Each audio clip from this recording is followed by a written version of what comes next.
C'est un petit coin de France, en plein cœur de la capitale britannique. Johan a ouvert son épicerie fine il y a 2 ans, juste après le vote en faveur du Brexit. Je vais vous prendre 2 quotas. 2 quotas. À moins de 6 mois de la sortie du Royaume-Uni de l'Union européenne, il est inquiet. Car 100% des produits qu'il propose à la vente sont importés depuis la France.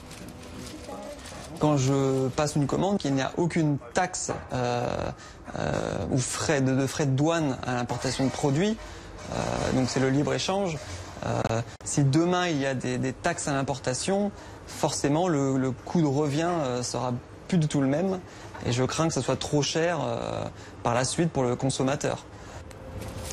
Pour l'instant, aucun accord n'a été trouvé entre le Royaume-Uni et les 27 autres États de l'Union européenne. Mais le mois dernier, Johan a reçu ce courrier de l'administration fiscale britannique. Une lettre qui évoque les différents scénarios post-Brexit. C'est une lettre pour nous rassurer, nous les entrepreneurs. Après, ça peut m'inquiéter parce qu'il parle aussi de non-deal. Et le non-deal, c'est vraiment ce qui m'inquiète le plus aujourd'hui. Ouais. Pourquoi ?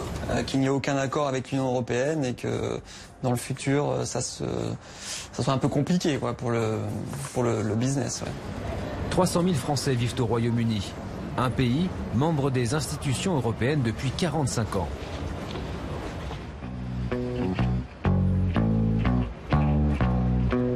Et pour les 3000 entreprises tricolores qui emploient des salariés, l'inquiétude domine.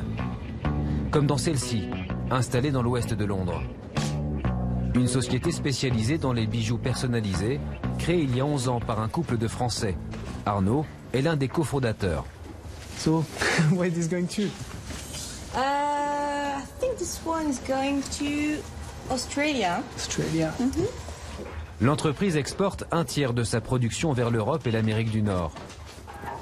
Une performance récompensée l'année dernière par un prix prestigieux. Une fierté pour le patron. Une photo de ma femme et moi rencontrant la reine l'année dernière, l'été dernier. On a gagné un award de la reine, un trophée d'entrepreneuriat. C'était pour nous récompenser de notre succès à l'export. Le Brexit va faire évoluer les choses, c'est certain. Car la moitié des 25 salariés qui travaillent ici sont des ressortissants d'autres pays de l'Union européenne. Arnaud craint qu'après le Brexit, ces étrangers ne soient plus autorisés à travailler aussi facilement au Royaume-Uni, comme c'est le cas aujourd'hui. Est-ce que les personnes qui sont présentes aujourd'hui dans l'équipe pourront rester ici? Est-ce qu'elles auront besoin de visa? Quel sera le processus pour avoir ces visas? Est-ce qu'il y aura une période de transition dans laquelle les choses vont se mettre en place? Est-ce qu'on pourra continuer à embaucher des personnes qui viennent de l'Union européenne ou pas? Voilà, un certain nombre d'interrogations qui ne sont jamais très bonnes. Parmi les salariés d'Arnaud, Mélanie, une Française qui vit à Londres depuis 9 ans avec son mari anglais. Elle essaye de rester positive.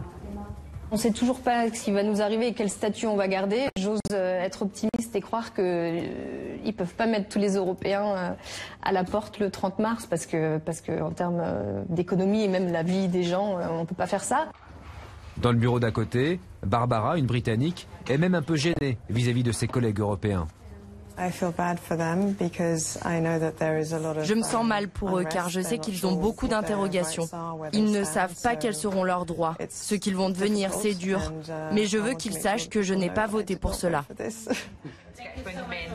Alors plutôt que d'attendre les résultats des négociations européennes, certains Français ont choisi d'assurer leur avenir en demandant la nationalité britannique.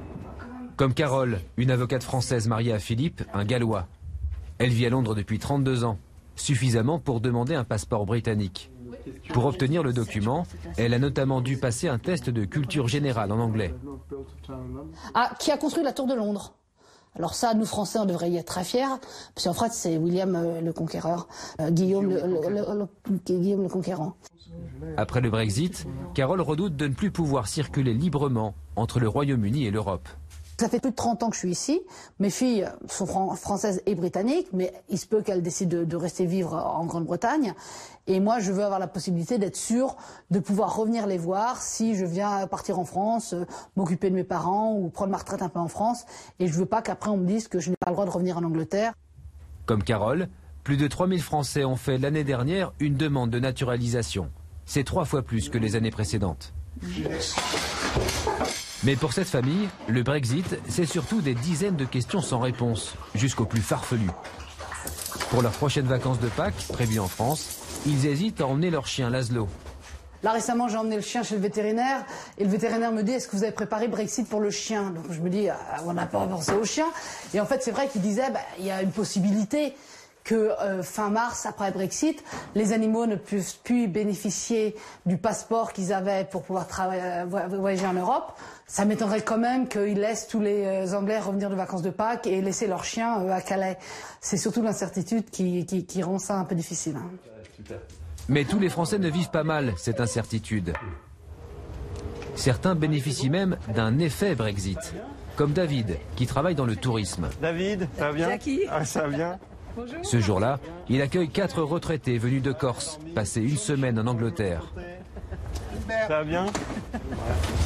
Alors, vous faites comme vous voulez, vous pourrez changer. Depuis 2009, au volant de son taxi londonien, David fait visiter la capitale aux touristes francophones. Donc c'est bon, vous êtes bien assis? Au programme, un tour de la City, le célèbre cœur financier de la capitale. Il y a une petite porte là. C'est marqué sur le côté London Stock Exchange. En fait, voilà, ça c'est la bourse de Londres. Les affaires de David vont bien, car depuis le vote sur la sortie de l'Union européenne, la livre a perdu près de 13% de sa valeur par rapport à l'euro. Conséquence, Londres a rarement été aussi peu cher pour les touristes. C'est quelque chose de positif pour mon activité, ça c'est sûr. Il y a eu combien de pourcentage de clients en plus Il y a 20% en plus par rapport à l'année dernière ou enfin l'année d'avant. Mais après le Brexit, David redoute que les touristes aient du mal à se rendre au Royaume-Uni. On est obligé d'avoir un visa pour venir au Royaume-Uni, à Londres, en vacances.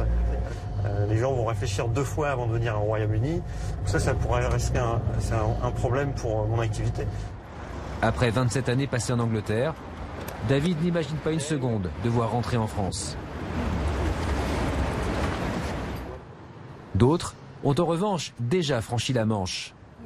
À Paris, dans l'ouest de la capitale, Aurélie, Guillaume et leurs 4 filles ont posé leurs valises il y a tout juste un mois, après 9 années passées à Londres.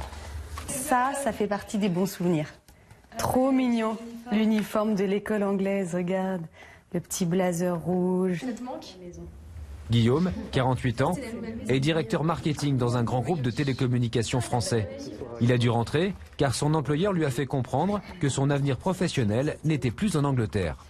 Je savais que si je voulais évoluer, ça se passerait en dehors de l'Angleterre, compte tenu de l'incertitude du Brexit, de la stratégie de l'entreprise.